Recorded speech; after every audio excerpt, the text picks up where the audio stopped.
here. So I think we'll go ahead and get started.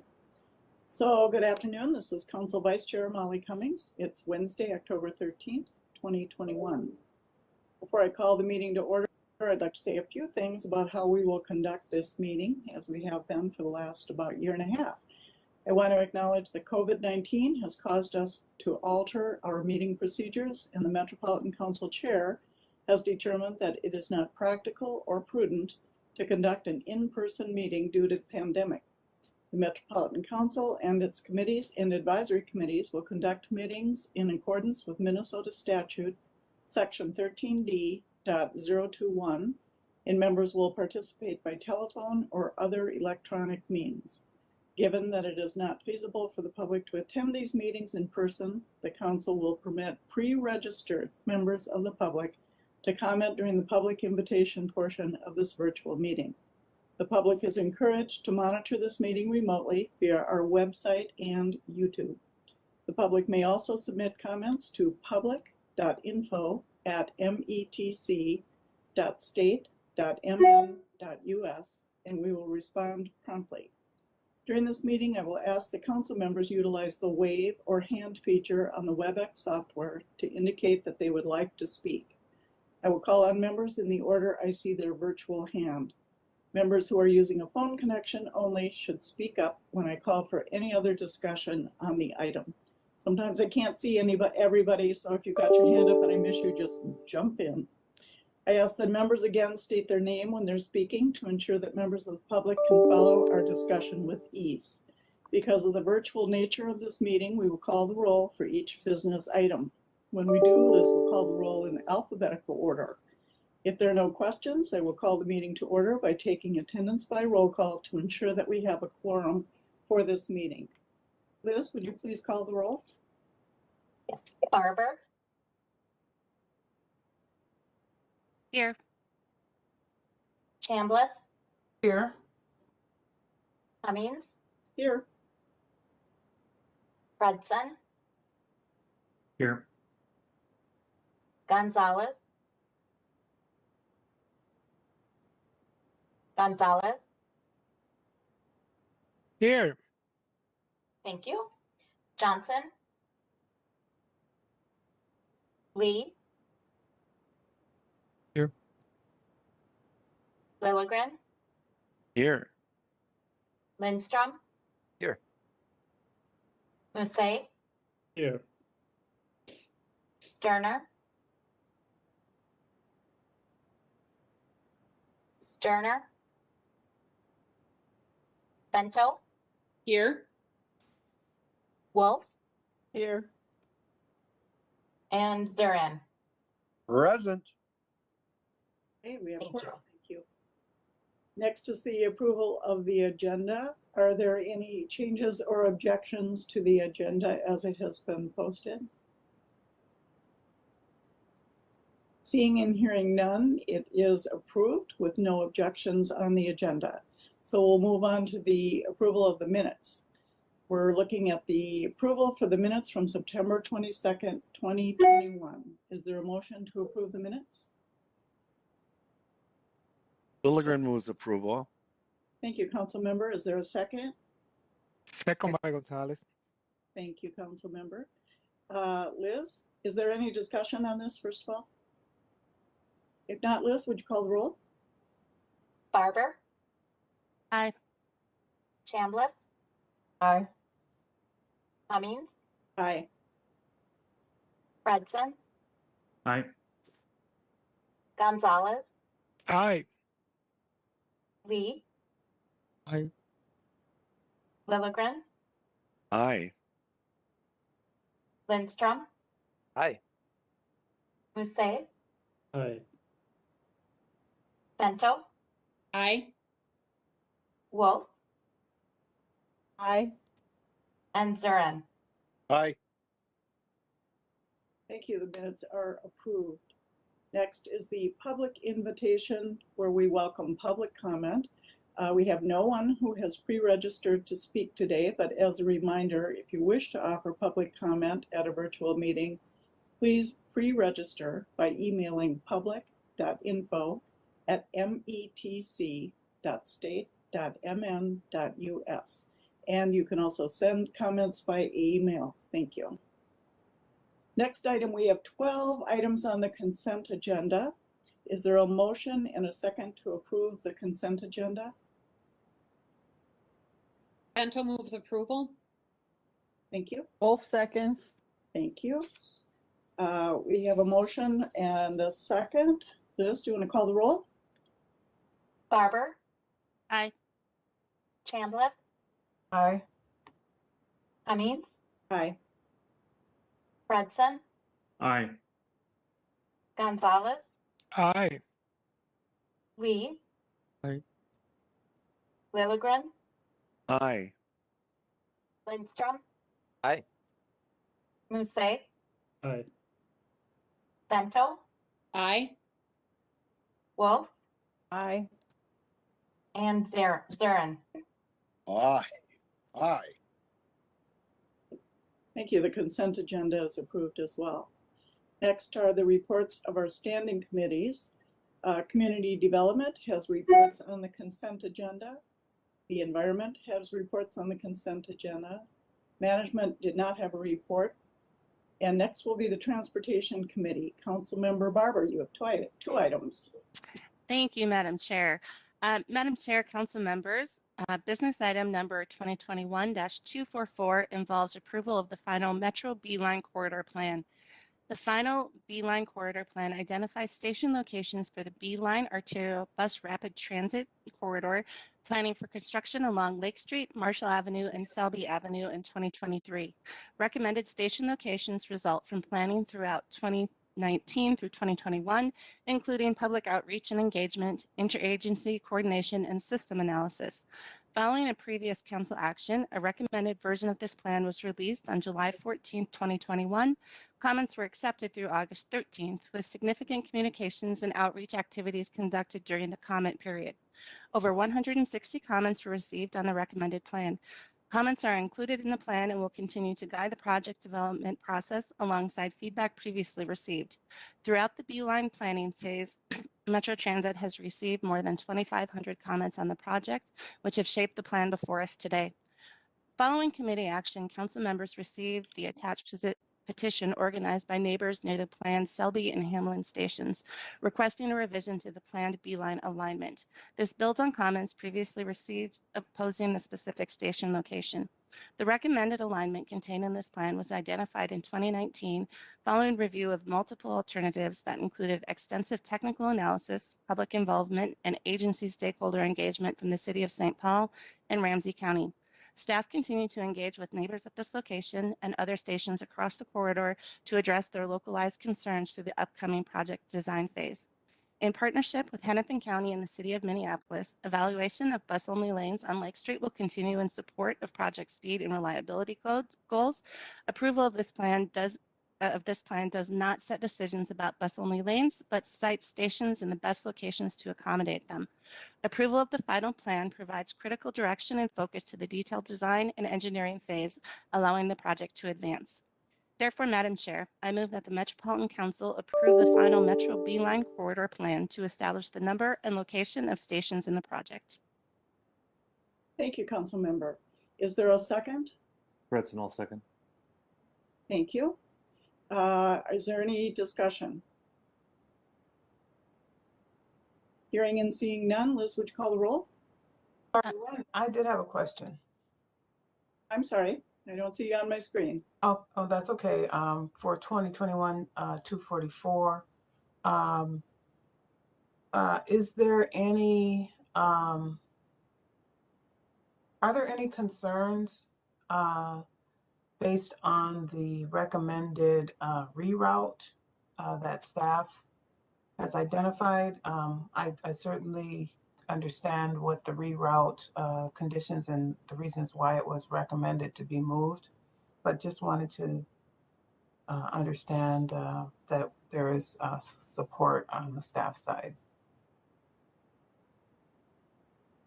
And before we continue, I just want to note for anyone who's listening in that was Councilmember Chambliss. Yes. I believe that we have Katie Roth joining us tonight, and we actually were out meeting with some people from the neighborhood even last night. I think that Katie could provide us a quick update. Great, thank you. Ms. Roth? Thank you, Madam Chair and council members. Councilmember Chambliss, to your question, I think I interpret your question to be, are there any questions about the alignment, and is that recommendation proceeding in light of some of the more recent community engagement we've had around the project? Is that correct? Yes. All right, I can certainly respond to that. So as noted in Councilmember Barber's report, we've continued to engage with particularly station neighbors around the Selby and Hamlin intersection. And this is in an area of the project where we are moving service from Route 21 today to a new alignment that the B line would follow. And this stems from first the initial request in 2019 from the city of St. Paul to extend the B line along Selby Avenue down to downtown St. Paul from the original terminus at Snelling and University, and from a pretty intensive engagement that followed in community across 2019, resulting in a recommendation at the end of 2019.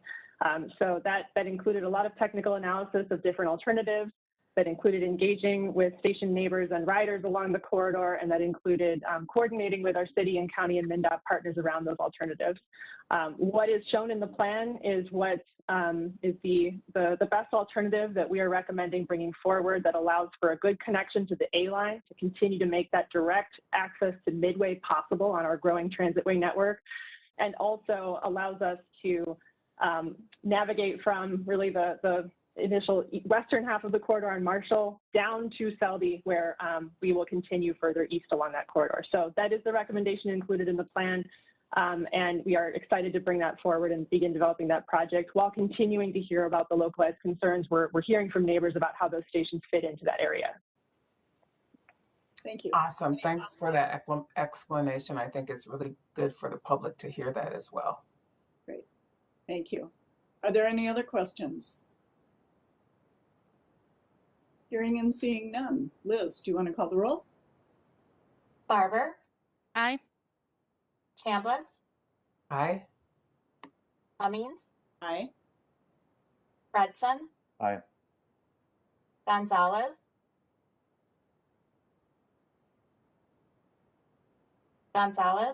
Aye. thank you. Lee, Aye. Lilligren, Aye. Lindstrom, Aye.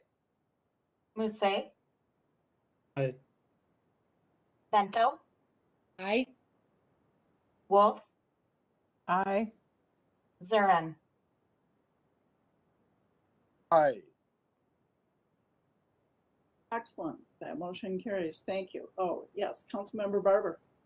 Thank you, Madam Chair. Just a quick comment. I really am looking forward to this next step of this project. Definitely appreciate our staff and their continued outreach efforts, but this particular line does so much to connect our system together because it interlinks with so many of the other lines that we have in service. So very excited for this.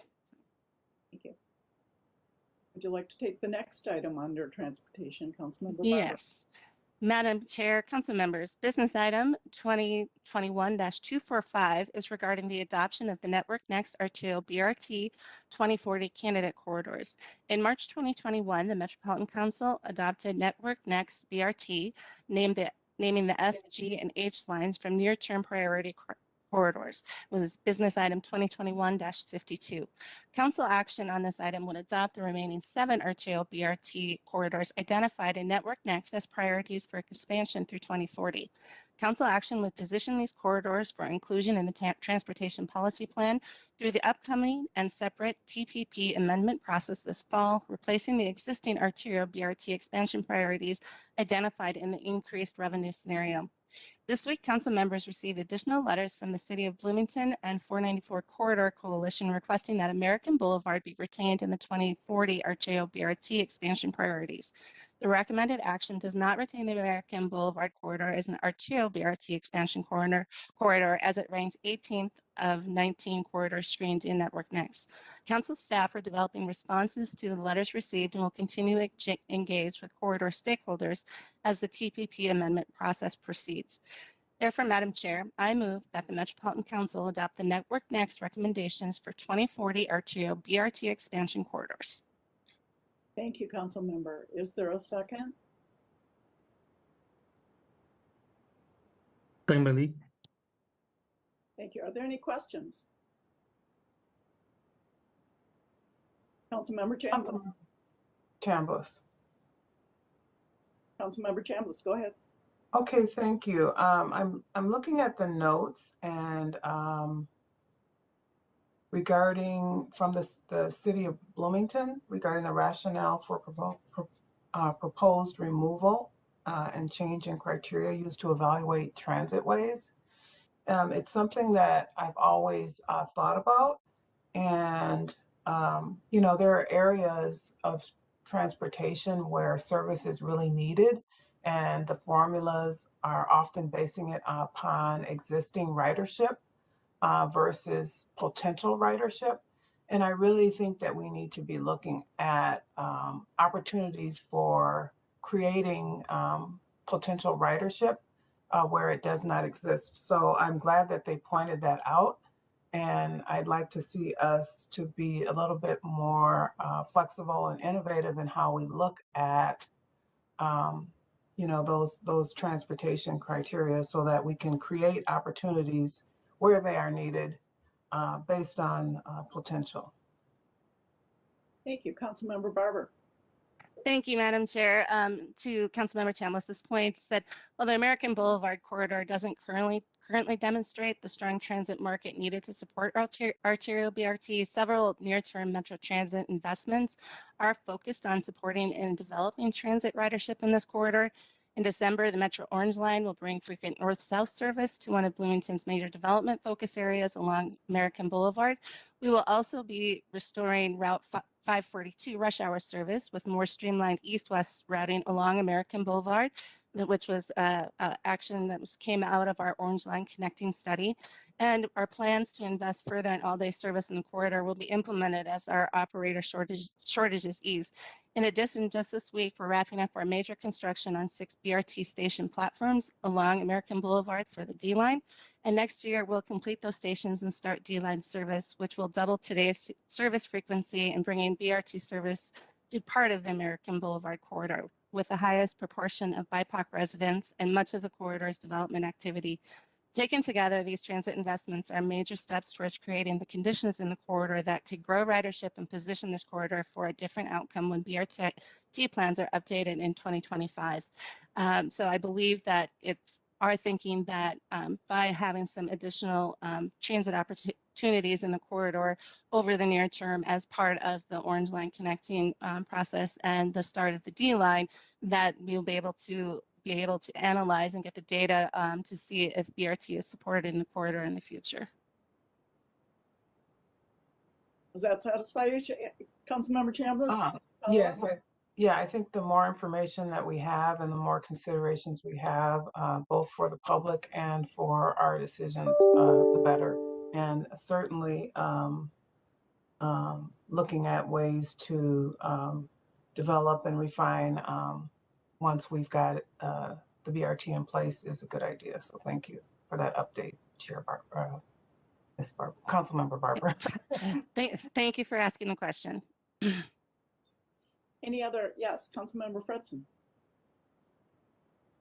Thanks, Chair. I just wanted to, look, I'll vote for this today. I just do want to draw council members' attention to page 3 on the attachment, and I don't know if staff is in a position to put that up. And look, I think in the upcoming years here, we have good regional balance in terms of our investment. But if you look at the out years and if you look at the map that's on page 3 of the attachment, it's pretty clear that there is at least in the out years, a real lack of balance in terms of the investment and planning for investments in the East Metro compared to the West Metro. And that's a pretty stark image, and I hope it's something that we can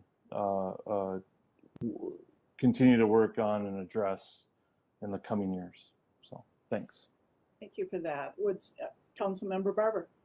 Just a brief follow-up to Councilmember Fredson. So this is one of the things as we've been looking at the ABRT plan is more frequently reviewing it and updating it with an eye, especially towards the next round of updates in 2025. So I think that was something that as we were doing, launching into Network Next was something that our planners had been looking at. So I think that it will continue to be evaluated, and with some new transit opportunities coming into play in the next few years on the east side. Similarly, we can start to see if there are changes in ridership trends that impact that map over the long run. Thank you, Councilmember. Any other questions or comments on this item? Seeing and hearing none, there's a motion and a second. Liz, do you want to call the roll? Barber, Aye. Chambliss, Aye. Cummings, Aye. Fredson, Aye. Gonzalez, Aye. Lee, Aye. Lilligren, Aye. Lindstrom, Aye. Musse, Aye. Sterner, Aye. Bento, Aye. Wolf, Aye. Zurin. Aye. Thank you. That motion passes as well. Next up, the joint report of Environment and Management Committees. Councilmember Lindstrom. Thank you, Madam Chair and members. Business item 2021-243 requests approval of a PFAS legal services contract. This is contract 21P096. There are numerous ongoing efforts in Minnesota to address per and polyfluoroalkyl substances, better known as PFAS, that have the potential to impact multiple aspects of the council's wastewater operations. Potential outcomes of PFAS issues could range from the council expanding PFAS monitoring and working closely with industry, governments, and others to reduce PFAS that the council receives, to the council having to fundamentally alter its wastewater operations and make capital improvements on an enormous scale. Council staff identified a critical business need for a contract for legal advice and consultation on PFAS related issues to develop a strategy to deal with PFAS in a way that benefits the region while at the same time protecting our ratepayers. The council needs to be nimble to react to state and federal regulators, and the evolving science in this is really complicated and multifaceted area of the law. These processes can take a long time. This is a 5-year contract up to $5 million. It will allow the council to take a long view and hire a firm that is committed for the long haul. This contract is not a carte blanche permission for outside counsel to spend $5 million. The Office of General Counsel and MCES will closely oversee this work. The $5 million is to cover a myriad of costs over 5 years if those expenditures are necessary. The council issued a request for proposals in May, on May 12th, 2021. The Office of Equal Opportunity did not assign any Metropolitan Council underutilized business goal for this highly specialized project. The council received 8 proposals on June 14th, 2021. Evaluation and consensus meetings were held July 14th and 15th, and the 3 highest ranked proposers were interviewed at the end of July. Following the interviews, Barnes and Thornburg was selected as the highest ranked and most technically qualified to perform the services required for this project. Therefore, Madam Chair and members of the council, I move that the Metropolitan Council authorizes its regional administrator to negotiate and execute a contract for PFAS legal services, projects 807, 849, and 808941 contract 21P096 to Barnes and Thornburg for legal services, including legal advice and consultation on PFAS-related issues in an amount not to exceed $5 million. Thank you, Councilmember. Is there a second? Bento seconds. Is there any question or comment? Councilmember Zarin. Thank you, Chair Cummings. I would like to ask, I'm going to vote for this resolution. I think in committee, the staff kind of rushed through this, and Chair Lindstrom has done a pretty good job of framing the conversation. The narrative today, I'm going to vote for it. Can I request that we have a follow-up report on an annual basis on the, we need to have some level of accountability with that.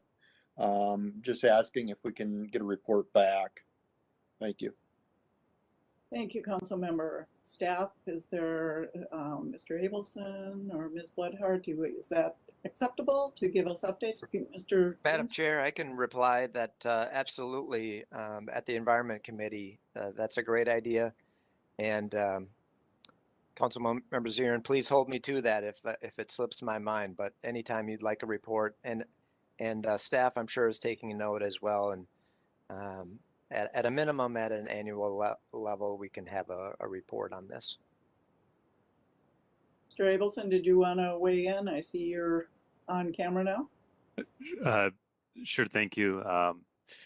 Councilmember Cummings and Councilmember Zern, we would be happy to provide an annual update to Environment Committee. Thank you. Thank you for bringing that up, Councilmember.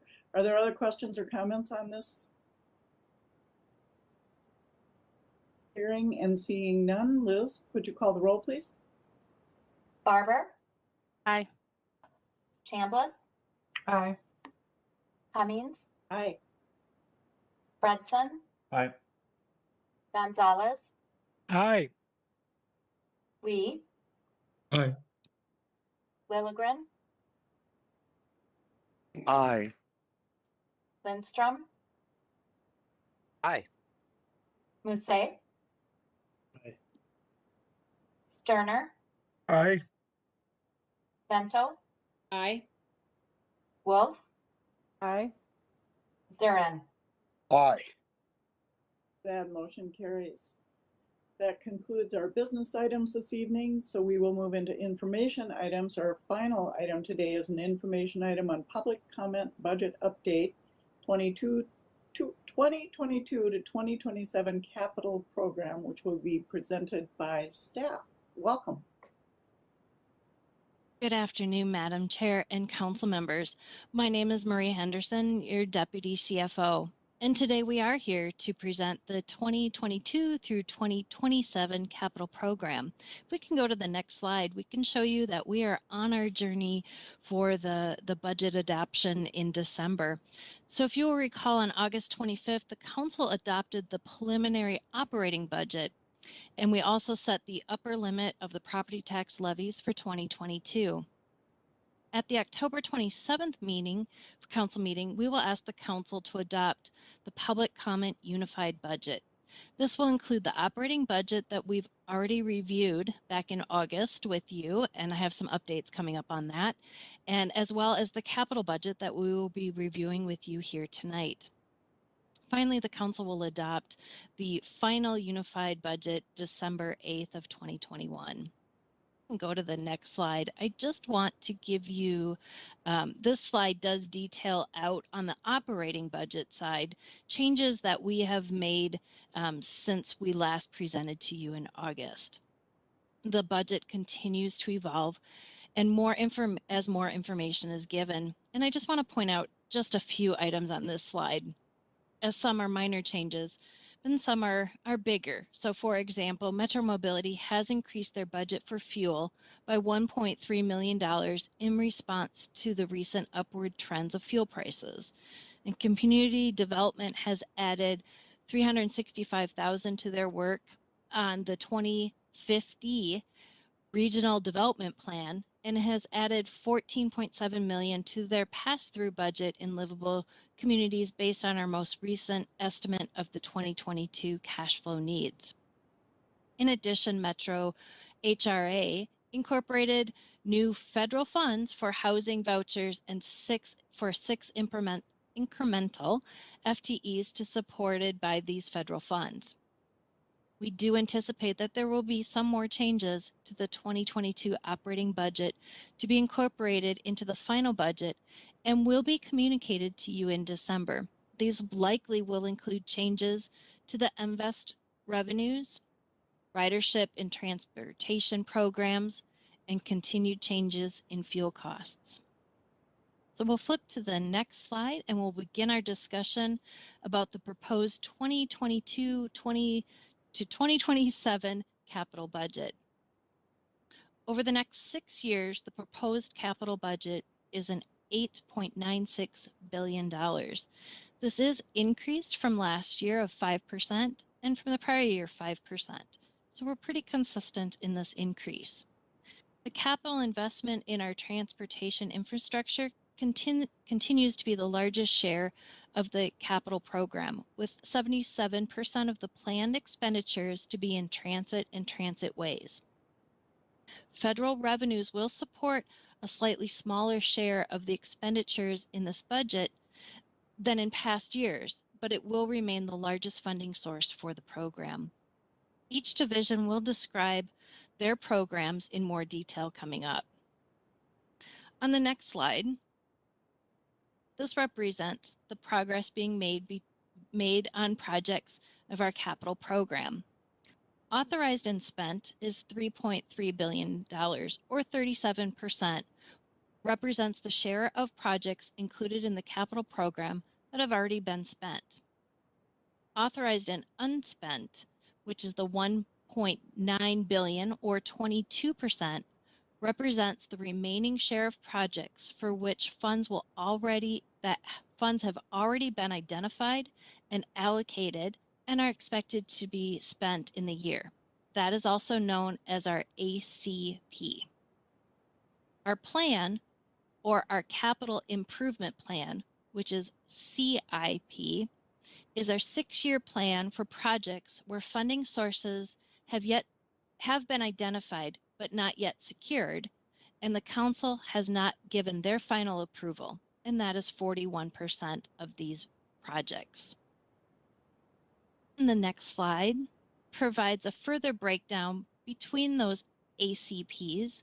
Again, the authorized but not spent, a $1.9 billion remaining to be spent in the ACP, and on the right represents the $3.7 billion for projects in the CIP. And again, our divisions will be next to explain all of this more in detail, unless there is any questions. Otherwise, we will move on to our environmental services. Are there any questions? I hear none, so let's go ahead and move on. Thank you. Thank you. Next slide, and I'll turn it over to our environmental services division. Thank you. Thank you. Thank you, Marie. My name is Janine Clancy, Madam Chair and Council members. My name is Janine Clancy. I'm the Assistant General Manager for Wastewater Planning and Capital Project Delivery. And Ned Smith and I are here today to present the Environmental Services Capital Program. And Ned is the Director of Pretreatment and Finance. MCES serves the region with assets that are valued at $7 billion. These assets include 9 wastewater treatment plants, 640 miles of large pipes called interceptors, and 60 pump stations. It takes a significant effort and financial resources to keep these assets in good working order. And this year we added one more community to our customer list, and that is the city of Loretto. So we now are serving 111 customers in the region, and that's 50% of the state's population with the regional wastewater system. Next. The Environmental Services Capital Program has 3 objectives. The first objective is to rehabilitate assets to preserve value and performance. Second, to improve the quality of our service by responding to more stringent regulations, reusing treated wastewater in order to protect groundwater supplies, increase system reliability, or conserve or generate energy. And then finally, we work very hard to meet the capacity requirements for a growing and thriving region. Next. All right, thank you, Janine. And at this point, I will now walk through what we like to call the pies and bars. So imagine yourself in a Minnesota dessert buffet. So you can see, breaking this down, the total program is $1.69 billion for ES. That's our ACP plus our CIP combined. In terms of breaking out, we think of department in terms of our asset type, which is our interceptors and our treatment plants. You can see it's pretty evenly balanced, a little bit heavier towards treatment plants, and that's driven by some of the capacity as well as preservation efforts at our treatment plants that Janine will walk through a little bit later. In terms of capacity, we are very focused on preserving our assets. As you can see, that's driven by the fact that we have some pipes that are over 100 years old, and we have plants that are approximately 70 to 80 years old, and as well as some newer ones. So a lot of preservation there to make sure that our existing infrastructure continues to perform. You do see a bit of expansion there, and that is around a lot of capacity, as well as serving our new customers up in Rogers and a new plant in Hastings, and then improving our things that we're doing, as Janine mentioned earlier, to make the systems better. In terms of where we get our money from, primarily we get our money from the region in terms of council obligation, general obligation council bonds. We are expecting over $1 billion in the future from there. And then PFA also makes up a considerable portion of our debt funding. PFA is the Minnesota Public Facilities Authority, and those are subsidized loans. They're subsidized with federal dollars, but they are subsidized loans that are distributed by PFA for wastewater projects, also drinking water, but in this case for us it is just wastewater. We get a pretty good discount there, so that makes the debt service much cheaper. And then PAYGO is pay as you go. So that's using operating funds to pay for what you would have otherwise financed. So we get some good savings from interest there because we don't borrow the money. We just use our operating funds for that. Next slide, please. In terms of future spending, this is similar to what Marie broke down. Our authorized is $789 million. So that the actual ACP is larger than that, but that we're backing out the work that's already been done, but we haven't closed out on a particular project. If the project is halfway done, then we're backing out the portion that's done, but we still are authorized for the full amount. And you can see that as a similar distribution between our treatment plants and our interceptor projects. And then planned looking out for the next through 2027, you can also see is slightly weighted towards treatment plants, but still relatively balanced. And with that, I will turn it back to Janine to talk through some of the specific projects. Thank you, Ned. Oh, Ned. Oh, dear. I have, see, and here's the bars. We had pies, now we have bars. Sorry, next slide. This is our cash flow projection, and this walks us through where we're expecting to spend. You can see it's pretty consistent across the years, so we have a pretty steady workflow that we're planning on. And that helps to inform when we do our bond offerings, and then also informs when we go to the PFA to request more funds and or more loans. And with that, I will turn it over to Janine. Thank you, Ned. I picked 5 programs to share with you this evening. First is our work at the Metro plant. The Metro plant sees 30% of our total capital program. These projects are example of each of our objectives, which is to preserve assets, improve performance, and increase capacity. We have a few projects that are already under construction that are in the program. The $18 million Metro Plant Solids Renewal Project, a $35 million project to renew systems associated with secondary treatment. And this project actually anticipates an energy savings of $400,000 per year. The council just recently awarded electrical distribution renewal phase 3 at $40 million. And then in 2022, staff will request that the council consider a design build contract for the services building, which will expand the existing analytical laboratory building to provide space for MCES employees who currently office in temporary trailers or lease space. And then finally, the largest project in the MCES capital program is the expansion of the solids management facilities at the Metro plant. We will construct a fourth incinerator in 2024 through 2026 to provide additional solids treatment capacity that's needed to complete the future renewal work of the existing incinerator system and to serve regional population growth. Next. The existing Hastings wastewater treatment plant was built by the city of Hastings in 1952, and the last major renewal was completed by MCES in 1985. By 2040, the service area for the Hastings wastewater treatment plant is expected to increase from 23,000 residents to 29,000 residents. The existing plant is in downtown Hastings. It's in a very small project or property, and it's very close to a residential area. So this presents challenges for expansion as well as major renewal work and additional treatment if required in our future permits.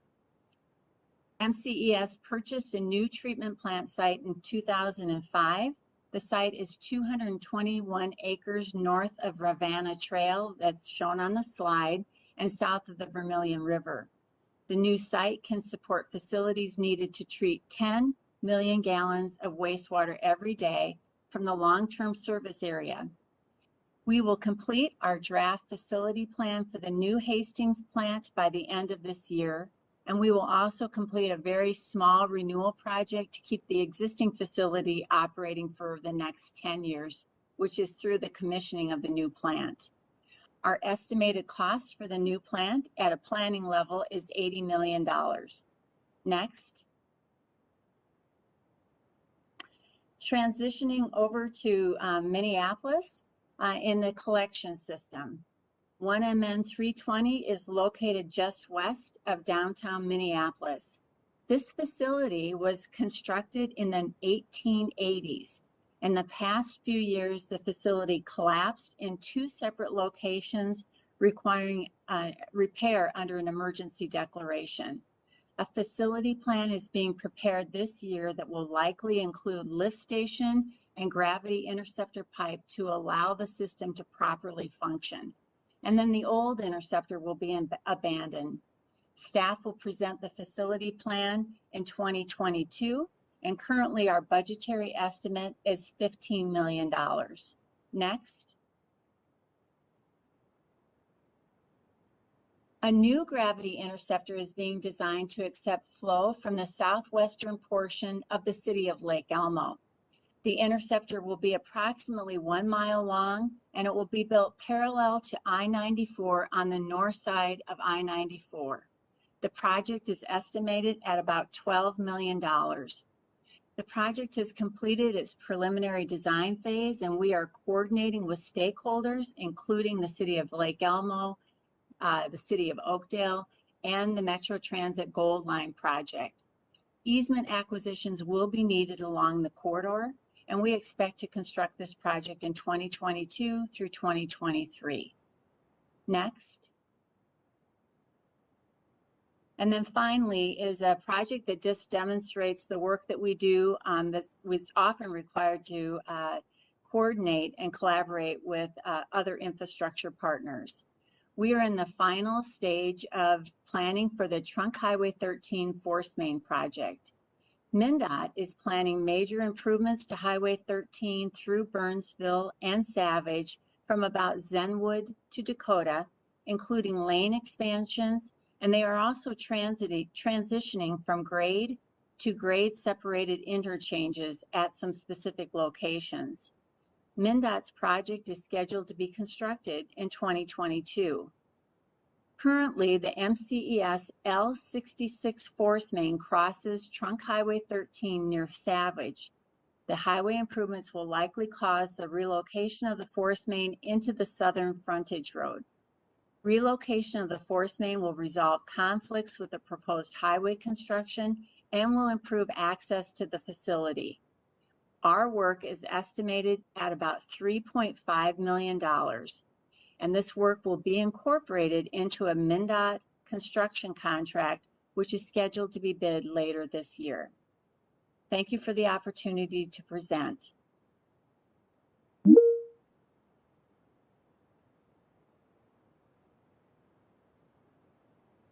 Thank you for this information. Should we see if there are any questions so far? Does anyone have any questions? If not, we can move on. Okay, thank you. Good afternoon, Chair Committee members. I'm Ed Petrie. I'm Director of Finance with Metro Transit. I will be joined this evening with Nick Thompson, who's Deputy General Manager of Capital Programs at Metro Transit, and Heather Augustin-Heebner, Director of Finance for Metropolitan Transportation Services. I'll kick off the transportation portion, and then we will be tag teaming between Nick, Heather, and myself. Next slide. So this is a similar slide to what you'd seen on the rest of the divisions. This is the overall capital program for the transportation division. It comes in at just over $6.87 billion. I'll go through the uses by department, by category, and sources. On the uses by department, as you would anticipate, the largest portion of that is weighted by transitways at $4.7 billion, or about 69% of our capital program. That's heavily weighted by the Metro Blue Line and Green Line extensions, and also includes our BRT lines like the Gold Line, Purple Line, and some of the ABRT lines like D, B, and E. The next largest category is for our fleet replacement, which comes in at $1.2 billion, or approximately 18% of our capital program.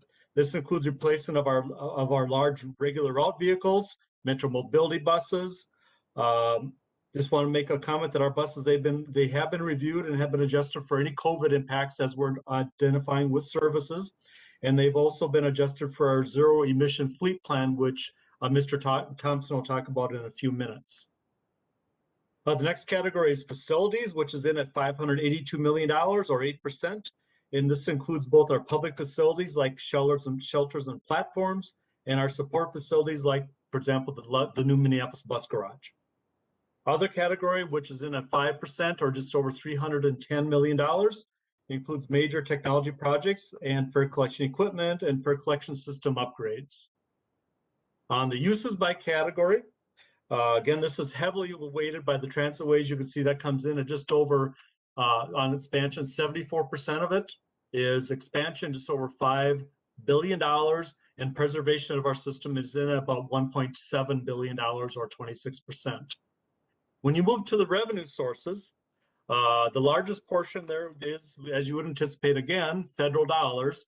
That is about 46%, or $3.1 million. This is heavily weighted, for example, with a full funding grant agreement with the Green Line extension. But the federal dollars would also include, on an annualized basis, we earn 5307 formula dollars for our transit division. We earn 5337 state of good repair funds for both bus and rail. 5339 bus and bus facility funds, and also via the regional solicitation, we are awarded CMAQ funds. So all those federal funds would be included in that $3.1 billion. Generally, as we've talked about before, generally outside of the new starts, but generally with the rest of our formula funds, they are generally matched. The grants are set up at an 80-20 split, 80% federal and 20% local share. The local funds, which you'll see in at 33%. This represents largely the county's local contributions for our New Starts programs. The state funds are in at $745 million, which is about 11%, which again represents a large portion would be for the New Starts. The final piece is, the largest piece would be $705 million for regional. This is the Regional Transit Capital Funds, RTC funds that we generally will use to match, for example, our 5307 formula dollars. This is funds that we are able to, bonding that we issue based upon legislative authority that we receive on an annualized basis. And the RTC funds, as I said, are used to match the federal funds for like bus purchases, technology, customer, and support facilities. Next slide. Okay, this slide details out our future spending, which is just over $3.9 billion. You can see we have just over $1 billion authorized and additional $2.8 billion of future spending in the years 22 through 27. The largest portion, or the left-hand side, represents what's currently authorized. It's heavily weighted again by transitways, $848 million, or 78%. The biggest piece of that again would be the Southwest, the Metro Southwest line. Then we also have then current fleet purchases, facilities, and some other costs, which is mainly technology. The future plan side on the other side is $2.85 billion. This includes, the biggest piece again would be transitway costs in at 61% or 1.7. This would include the Metro Blue Line extension, and then many of our other BRT and ABRT expansions. The fleet future plan, we have our fleet plans for both Metro Transit and Metropolitan Transportation Services. Generally with our fleet, the Metro Transit fleet is replaced every 12 to 14 years, the large buses. Then on the other piece of it, the contracted buses, 12 to 14 years, but Metro Mobility fleet, as Heather will talk about, generally have a replacement cycle of about 5 years, replacing those buses. Facility costs would include all of our support facilities, again, and customer facilities. Other costs, as I talked about before, would include a lot of our technology costs, fare collection system upgrades. One thing that I also want to make a comment that we have included in the public comment draft is what's called Table I. You've heard about us talk about before. We've always had the Table 3 and Table 3A. Table 3A are, and which is now called Table I. These are projects that totaling approximately $1.0 billion that would advance if we would have additional funding. These are projects that Metro Transit feels are very important to identify, outline, so that way if the future funding does become available, we can identify these projects and these project needs. The project needs would include transitway capital maintenance, as we've talked about, the zero emission bus investments that Nick will talk about this evening, and then future ABRT investments for future growth, ABRT and BRT lines, and then the asset preservation and some expansion. Next slide. Thank you, Ed. I want to highlight two areas tonight. First of all, this budget represents the major implementation of the vision for our transitway network in our region. We are really, if you think about it, quite early in the building and construction of the 2030 vision that you see in front of you on this map. Our transitways include, when we talk about transitways, we're talking about our light rail network, but also our arterial BRT network, our highway BRT like Orange Line, and our dedicated BRT system that we're about to begin building next year with Gold Line. Our transitway expansion is investment in both new service areas to new markets, but also upgrades to existing core services, which is represented by our arterial BRT. Our transitway is what our customers want. They want this all-day service that's highly reliable, fast, and frequent, and we plan on doing major investments in all of those areas. But it's also an investment in the safety and security of our system by investing in stations that have well lit, that are well maintained, that have security features and good off-board payment systems and good traveler information. So it's a comprehensive investment in the transit network that we see. We also know we're coming out of COVID, out of the pandemic, where transit ridership was severely impacted, but it was in the transitways that really performed well and are growing back their ridership the fastest, because it's a system that provides trips for all types of purposes, both work and essential services and entertainment and school. These all-day reliable services are very reliable, even coming out of the COVID pandemic. As I mentioned, we're in the early stages of building this network, but if you think about at the end of this CIP time period in 2027, a substantial amount of the network before you on this map will be completed and open and operating for our public.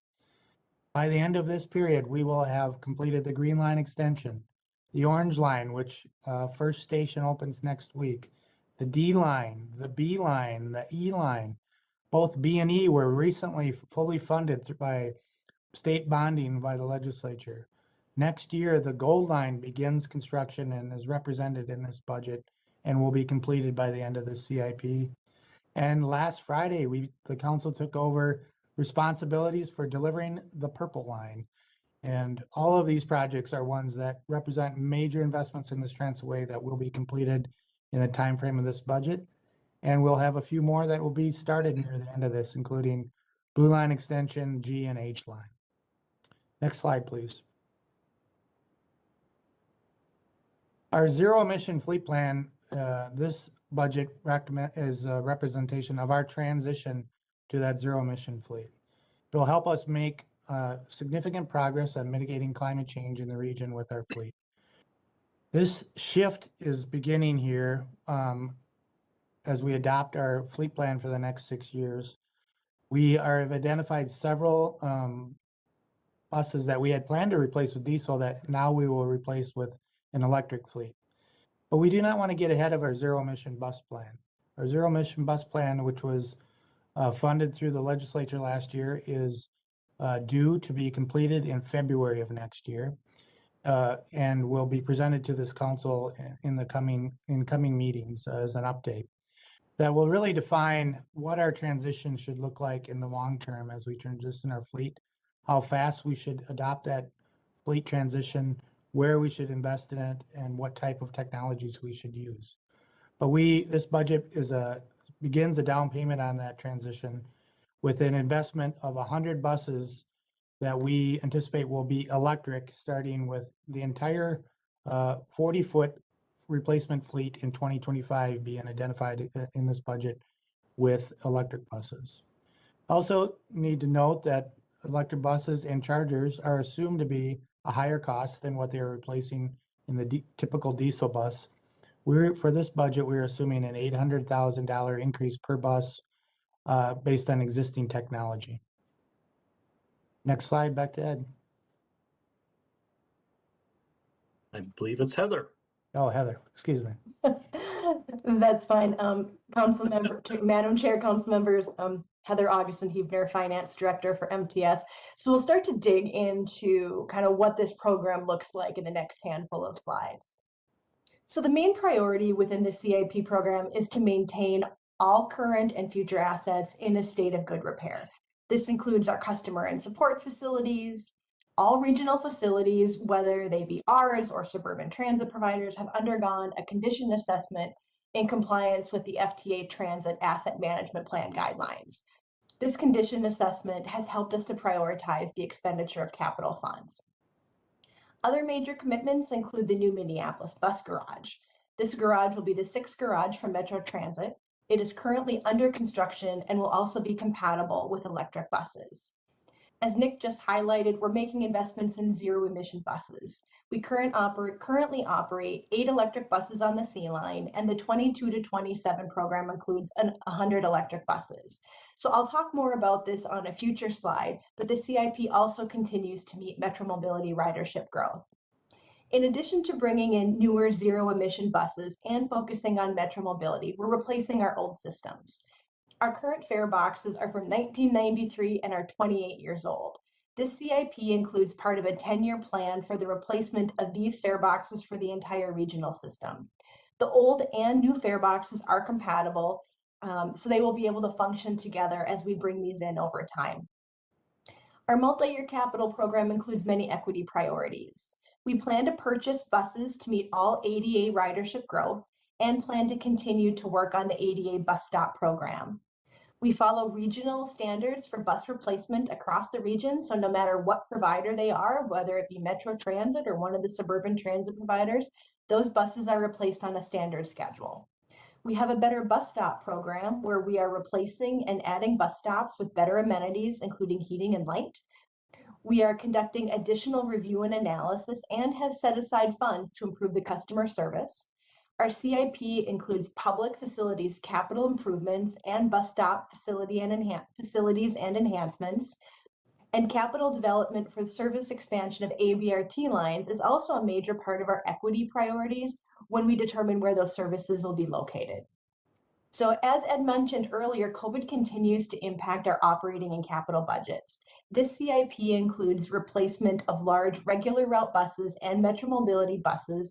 All of these bus purchase plans have been reviewed and adjusted for the COVID impacts on our service. All Metro Transit buses consistent with last year's CIP have been extended to 14-year lives. Project timelines and costs for all capital projects have been reviewed, and modifications to project costs or timelines have been adjusted to reflect any impact from COVID. Next slide, please. So our total fleet capital program is about $944 million over the next 6 years. So we plan to replace buses from Metro Transit, Metropolitan Transportation Service family of service, suburban transit providers per fleet management plans. We will also purchase Metro Mobility expansion buses required to meet anticipated ridership growth, and I've got a slide coming up here in just a couple minutes to illustrate what that looks like. We'll leverage federal funds to purchase BRT buses. We'll also overhaul our rail vehicles, and that rail plan includes an overhaul of commuter rail vehicles and LRT vehicles. Next slide, please. So digging in even a little bit further, regional fleet purchases include a combination of large and small buses. Between 22 and 27, MTS plans to purchase over 1,300 buses, and Metro Transit plans to purchase 614 buses. These are a combination of buses ranging from smaller Metro Mobility and Transit Link buses to articulated and electric buses. Light rail and commuter rail systems will continue overhauls according to manufacturer guidelines to maintain the vehicles in a state of good repairs. The overhaul include items such as doors, brakes, motor trucks, and interior refreshes. Next slide, please.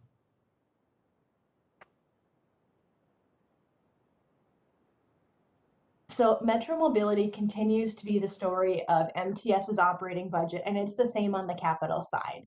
The MTS regional fleet, which includes the MTS family of services and suburban transit provider fleet, continues to grow. And growth has had a number of factors. It's included over the years ridership demands, suburban transit provider service expansion funded through the regional solicitation process, and Metro Mobility expansion. The vast majority of the growth you see on this chart is from Metro Mobility. The fleet has grown 120% between 2004 and 2020. Right now, we have about 235 expansion buses programmed between 22 and 27. Small buses have a 5-year useful life, so nearly every Metro Mobility bus is replaced during the course of our CIP, and multiple buses are going to be replaced twice when you take the authorized capital program where we have buses in process, and we're still planning to replace those buses in 2027. So we do have some good news. So in this last session, there's forecasted state funding is on the horizon, and legislative language in this supports bus replacement for Metro Mobility, and that's going to help augment additional federal funding. So prior to this new legislation, we were in the position where Metro Mobility fleet expansion was just eating away and eating away and eating away at our revenues for the capital program. And it was not too many years out in the future. We wouldn't have enough money to balance our budget without stopping replacement of buses, and we would not be meeting the regional fleet standards. So this is really going to be an important part of the capital budget next year. I just wanted to recognize that this funding is coming. We're doing a lot of planning over the next year, and you will see that additional state revenue reflected in next year's capital program. Next slide, please. Okay, thank you, Heather. I will take the additional slides. I'll move on to facilities. Okay, our total facility costs in the plan is $206 million, which includes both customer and support facilities. On the authorized side, we currently have authorized approximately $82 million in our facilities. That will include energy enhancements, including LED lighting at facilities, park and rides and stations, And one of the things that we do, we prepare a return on investment on all these types of energy enhancements. And generally, our energy enhancements have about a 4 to 5 year return on investment. We will continue to make improvements and investments on repairs to our facilities and to maintain a state of good repair in line with the asset management plan with the federal government.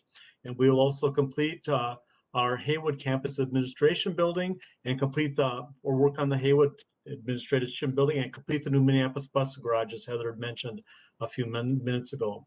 On the plan side, we plan $124 million, which would include the zero emission bus investments, the infrastructure, which would be all the charging stations and infrastructure supporting the electric buses that Nick had mentioned earlier. We also have a hoist replacement program where we're basically replacing our hoists in our garages. We have those on a replacement cycle of 1 garage per year. We will continue to make improvements to our facilities, including to maintain our assets in a good state of good repair. And we'll also have a multi-year capital program that includes many priorities, including the Better Bus Stop program, improving our customer experience. We have some work on ADA bus stops and bus stop facilities and capital improvements. The next slide. The other category is $198 million.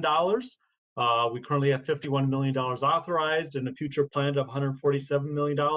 The big piece of this is the way I would look at it, it's technology based. We will include on the authorized side $51 million. This would include capital upgrades, including hardware, software, computers, printers, those types of items. And also our fare collection equipment system and support for the entire system, Metro Transit, Metro Mobility, and the regional providers. On the plan side is $147 million of planned. The biggest piece of that would be, first of all, replacement, as Heather talked about, our current GFI fare boxes. They are of a vintage 1993, 28 years old. So we are on a 10-year replacement cycle where with every one of our bus purchase orders, we are also ordering GFI fare boxes. They are also compatible with our current systems, which we're very happy about. Another big investment that we'll be planning to make in either year 23 or 24 will be an upgrade to our cubic fare collection system. This system has not been updated since 2009. So we're working right now with a consultant looking at what a replacement of the cubic fare collection system should look like and what type of modules and or features we should be looking at. The plan also includes upgrades in replacements of our closed captioning TV video systems on the light rail vehicles to modern technology. This will also provide additional evidence and support for investigations. The other thing the other costs also include is current technology for customer communications, our message and our real-time signs, which will provide the customers with better information and reliability and confidence when they choose their mode of service. Next slide. The final slide I have is for the Transitways, which is in at $3.1 billion. We currently have authorized $847 million and future planned at $1.7 billion. With our Transitways, some of the things that we've done over the last few years, first of all, we completed the C line, moved that into revenue service in June of 2019. Our plan also includes the recent FFGA for the Metro Green Line extension and also the future construction of the Metro Blue Line extension. Plan assumes the completion of the Orange Line. It also assumes funding for the Metro Gold Line, the PERP Line, and various BRT projects that Nick had talked about, like the B, E, F, G, H, J, K, and L. It's like an alphabet exercise here. The CIP also includes various BRT projects, but it reflects current law state bonding. It also includes a replacement of LRT interlockings. We're going to continue to work on our LRT systems and maintain them in a state of good repair. It includes ADAs in safety improvements and continue to work on LRT rail replacements. And with that, Madam Chair, that is the last slide on transit. We pause for a moment and see if there are any questions. Yes, is that Council Member Lindstrom? Thanks, Madam Chair. A question about the zero emission plan, I'm just curious to know, I know that that's primarily going to be focusing on the 40-foot buses, but does that also include metro mobility buses as well? Thank you. Madam Chair, council members, maybe I'll take that piece just because it's Metro Mobility. It is not covering Metro Mobility right now, but MTS is going to be doing a study starting in late 21 and working through 22 to take a look at how we might integrate electric vehicles into our fleet because we have such a different service model. We contract out our services, so it is theoretical that every 5 years we're switching to a different private garage. So we just have different dynamics that we need to work within. So I imagine you'll be hearing a lot more about that in calendar year 2022. But we do not have funding for that right now in this CIP. Thank you for that. Are there any other questions? Madam Chair, this is Councilmember Wolf. Councilmember Wolf, go ahead. Thank you. At what point are we going to be updating our ridership projections for the new reality, whatever it ends up being as far as these future lines? Madam Chair, Councilmember Wolf, I see Wes coming on as Wes. Yeah, Madam Chair and Councilmember Wolf, you know, right now, as everyone knows, the COVID pandemic period is extended well beyond what we anticipated extending. So we don't have a clear picture yet of when ridership will be coming back and what form of travel behavior our riders will be taking.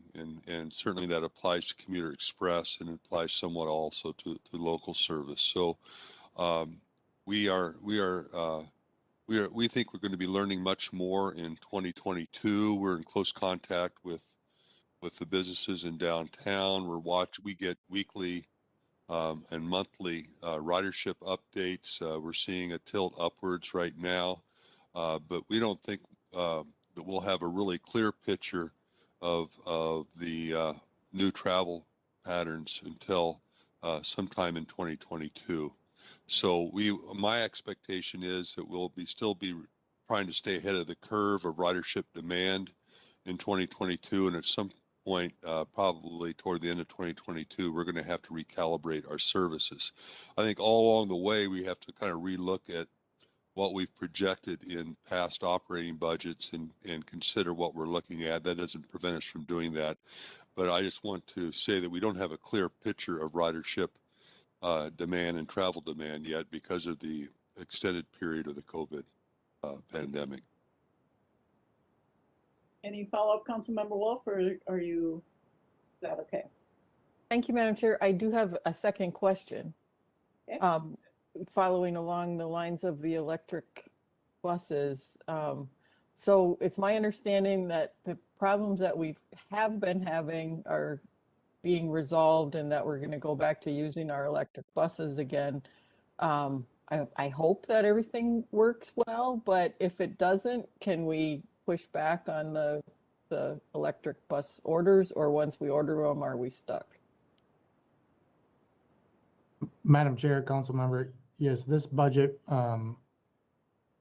marks a planned investment in our electric bus infrastructure and buses.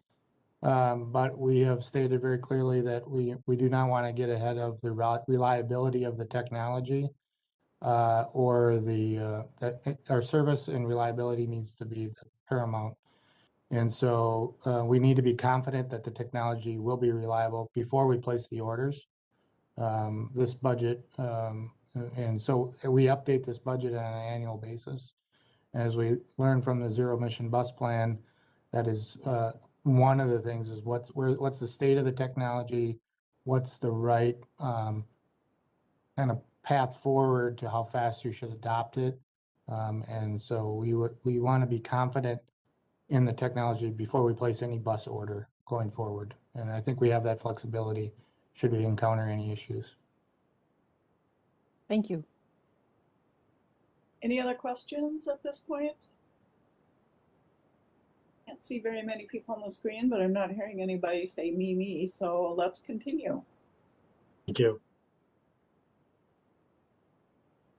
All right, next slide, please. So we'll transition over to the Community Development Capital Program. So our capital program is just under $400 million, and about 99% of our capital program supports the Regional Parks and Open Space Program, and the balance funds our council-owned housing. The program is primarily funded by the state, with the region funding about 15% of the program.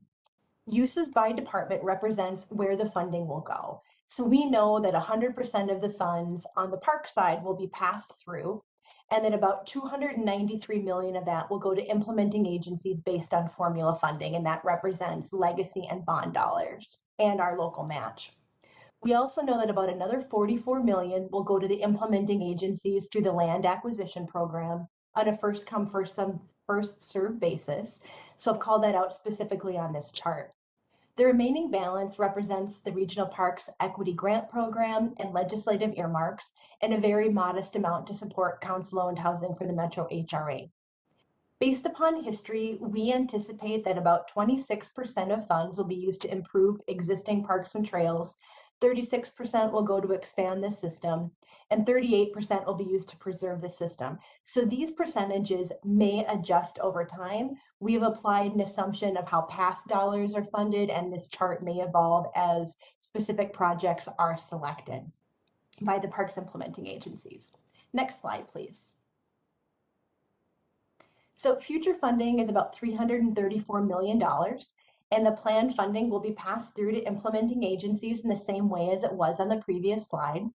I will note that the gray pie slice largely represents the equity grant program, and right now we only have the council bond portion programmed. If you remember from the last time we ran a solicitation, the council also chose to invest about $1.4 million of operating funds in the program. Given that those interest earnings are sitting there, we have not programmed any of those in the CIP, but that decision will come before council members in alignment with the next with the next solicitation process for the equity grant program. Next slide, please. So our park system is an asset to the region and serves over 63 million visitors annually, both being close to folks' homes, and we know we have a great deal of visitors from around the state and beyond. Our impact on equity really shows up early in the planning processes through setting standards in Thrive MSP 2040, the Regional Parks Policy Plan, and master planning approval processes. We also are able to set specific scoring criteria and award specific projects through the equity grant program. Next slide, please. The CIP includes a match to anticipated state of Minnesota investments and funding the equity grant program. What this means is we basically carried the same program forward that you saw last year, and we've added 2027 based upon anticipating funding cycles, and added a year of funding to council-owned housing. So really what that means in a practical sense is we're assuming that we are going to have Parks and Trails legacy money coming in. We'll provide the match to that. We're assuming that we will get some competitive funding through the ENRTF, or the Environmental and Natural Trust Fund Resources Competitive Grant Program, and we'll fund the equity grant program. This year, we're not assuming that there's bonding in 2027. In our CIP, we assume bonding happens in even years. So what you will see adding in 27 is a lighter amount than what you would see in the even years. Next slide, please. So we pass through 100% of the regional parks and open space funding. We do not keep any state funding for administrative expenses. So funds are passed through by a formula, a first come, first served, or a competitive basis. We anticipate passing through $234 million in new grants to implementing agencies between 2022 and 2027. Next slide, please. So last year, as you may remember, it was our first year that we created a capital program for our council-owned housing, and the program is very modest. Right now, we own about 150 homes. So right now, we have $300,000 authorized for asset preservation projects. These are large projects. It would be a complete remodel. It would be you know, it wouldn't be something like adding one window. It would be replacing all of the windows in an entire home or putting on an entirely new roof. And right now we've got those programmed for future funding at about $600,000. This program was started by a seed investment by you of general purposes levy dollars. And in the out years, it is programmed self-funded through rental incomes that we receive from these houses. We do have $200,000 authorized for one home purchase. If you remember, there was a twin home that Terry Smith came to talk to you about a year ago now. And we wanted to buy the second half of that twin home. There is still an open offer on that home, but that purchase has not gone through. And I just want to call out, we do have $0 right now programmed in this CIP, but we do anticipate that this is going to change. The council staff are currently working on a home purchase and disposition policy that they will bring before you for action either later in 21 or early in 22. So what this would really mean is that we anticipate that in the future, if the council adopts this policy, that there may be a handful of properties that we sell, and then we would very likely be asking the council to reinvest the revenues that we got from those sales into new homes. I also want to recognize that we have an amazing partnership going on right now with the city of Edina, where they have committed $2 million for the purchase of homes for our program that we can lease to families in the region. Those dollars never touch our budget, so you are not going to see those programmed in our capital program, even though we are actively working with the city of Edina. So I just wanted to offer my personal thanks to all of the staff, both on the budget side, the finance side, the program side, that spent a lot of time putting this together. And with that, Madam Chair and council members, that's our 22 to 27 capital program. I'm happy to answer any questions you may have on the community development CIP, and we'll be back before you on October 27th with a business item to approve the 2022 preliminary unified budget. Oh, thank you, Heather. This and the rest of you who presented this is an amazing amount of work reflected in this presentation. Are there questions? Councilmember Chambliss. Thank you. It's really good to see what the kind of high level budget plans are for a 5-year period. I'd like to, when we have our next presentation, I'd like to see how it compared to the previous 5 years, just to see kind of where the changes are. For the community development, there wasn't a whole lot of detail as far as focus, and I'm assuming that's because we didn't have programs.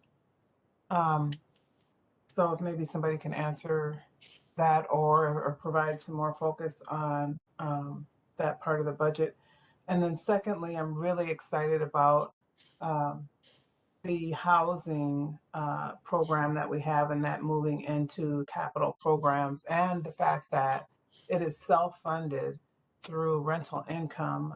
We all know that we have a housing shortage, so for the Metropolitan Council to be able to make this kind of a commitment is wonderful. Thank you, council member. Are you looking for a response tonight, or are you hoping in a future meeting that you will get more detail? Looks like we're going to get one. All right, Ms. Bogie. Thank you, Madam Chair. Mary Bogie, Regional Administrator. In terms of a comparison of last year's capital program and this year's capital program, just a reminder that the capital program is a living document. So we don't throw away last year's and start over brand new. We amend projects into the capital program, and we also amend projects when we close projects out of the capital program. So as we go year to year, we're adding the year on the end and dropping off the year on the one side to make that 6-year capital program. So it's just extending the costs out that extra year, but new projects are amended into the capital program. Thank you for that. Yes, Councilmember Chambliss. Thank you. Yeah, I was just mainly wanting to see what trends are. So maybe if there's a chunk of time, a 5-year time compared to the last 5-year plan or something like that. That's all I was referring to. Madam Chair, we can certainly talk about kind of spending year over year in the capital program, new projects entering year over year, those kinds of things. We can certainly do some trend analysis on that for you. Thank you. Other questions? Comments? This was just an amazing amount of work, certainly, and I think, you know, as difficult and challenging as it is every year to update, to project based coming through this pandemic, which is continuing to go on, and really having to do a fair amount of guesswork as to what the implications are going to be, makes it just that much more challenging. So it's helpful. It's a great reminder, I think, that the regional administrator made, that it's a living document and it can change and it will change and it will get updated, and it will, you know, these are not cast in concrete numbers.